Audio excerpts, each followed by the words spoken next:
Introduction to trigonometry. First trigonometry ಅನ್ನೋದು first ಏನು ಆ ವರ್ಡ್ದು ಮೀನಿಂಗ್ ತಿಳ್ಕೊಳ್ಳಿ, ನೋಡ್ಕೊಳ್ಳಿ. ಫಸ್ಟ್ ಟ್ರೈ ಅಂತಂದ್ರೆ ಏನು? ಟ್ರೈ ಅನ್ನೋದು 3 ಅಂತ.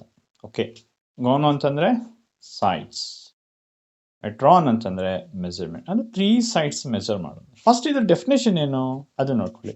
Trigonometry is the study of relationship between the sides and angles of A triangle.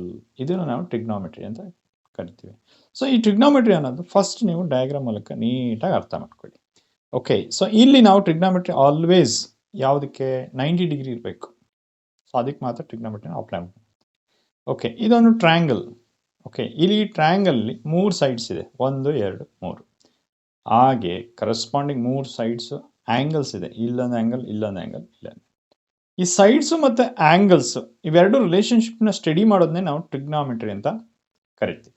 Okay, ಈ ಒಂದೊಂದು ಸೈಡಿಗೂ ಒಂದೊಂದು ಹೆಸರಿದೆ. ಓಕೆ, ಸಪೋಸ್ ಈ ಒಂದು ಟ್ರಯಾಂಗಲ್ ನಾನು ಏನು ಮಾಡ್ತೀನಿ, ಇದು ಟೀಟನ ರೆಫರೆನ್ಸ್ ಆಗಿ ತಗೊಳ್ತಾ ಇದ್ದೀನಿ. ಓಕೆ, ಈ ಟೀಟ ಆ್ಯಂಗಲ್ಗೆ ಆಪೋಸಿಟ್ ಸೈಡ್ ಇದೆ. ಓಕೆ, ಇದನ್ನು ಅಪೋಸಿಟ್ ಸೈಡ್ ಅಂತ ಕರಿತೀವಿ, ಅಥವಾ ಪರ್ಪೆಂಡಿಕ್ಯುಲರ್. ಪರ್ಪೆಂಡಿಕ್ಯುಲರ್ ಅಂದರೆ ಏನು? ಒಂದು ಹಾರಿಜೆಂಟಲ್ ಆಗಿ ವರ್ಟಿಕಲ್ ಇದ್ದರೆ ಅದನ್ನು ಪರ್ಪೆಂಡಿಕ್ಯುಲರ್ ಅಂತ ಕರಿತೀವಿ. ಓಕೆ, ಇದು ಒಂದು ಸೈಡ್ ಆಯಿತು. ಹಾಗೆ ಈ ರೆಫರೆನ್ಸ್ ಆ್ಯಂಗಲ್ಗೆ ಒಂದು ಬೇಸ್ ಇದೆ, ಅಡ್ಜಸ್ಟ್ ಬೇಸ್ ಅಂತ ನಾವು ಕರಿತೀವಿ, ಅಥವಾ ಅಡ್ಜಸ್ಟ್ ಸೈಡ್ ಅಂತ ಕರಿತೀವಿ. ಈ 90 ಡಿಗ್ರಿ ಆ್ಯಂಗಲ್ಗೆ ಆಪೋಸಿಟ್ ಸೈಡ್ ಬರ್ತಾ ಇದೆ, ಆ ಸೈಡಿನ ನಾವೇನಂತ ಕರಿತೀವಿ? ಹೈಪಾಟಿನಸ್ ಅಂತ ಕರಿತೀವಿ, ಅಥವಾ ಲಾಂಗೆಸ್ಟ್ ಸೈಡ್ನ ಹೈಪಾಟಿನಸ್ ಅಂತ ಕರಿತೀವಿ. ಈ ರೀತಿ ಸೈಡ್ಸ್. ಹಾಗೆ ಸಿಮಿಲರ್ಲಿ ನಾವು ರೆಫರೆನ್ಸ್ ಆ್ಯಂಗಲ್, ಈ ಒಂದು ಟ್ರಯಾಂಗಲ್ ನಾವು ಇಲ್ಲಿ ತೊಗೊಂಡಿದ್ದೀವಿ. ಸಪೋಸ್ ರೆಫರೆನ್ಸ್ ಆ್ಯಂಗಲ್ ಇಲ್ಲಿ ತೊಗೊಳ್ತೀವಿ ಅಂತ ಇಟ್ಕೊಳ್ಳಿ. ಓಕೆ, ಆಗ ಈ ಸೈಡ್ಸ್ಗೆ ಪರ್ಪೆಂಡಿಕ್ಯುಲರ್ ಯಾವುದಾಗಿರುತ್ತೆ? ಸೊ ಈ ಸೈಡ್ ಆಗಿರುತ್ತೆ.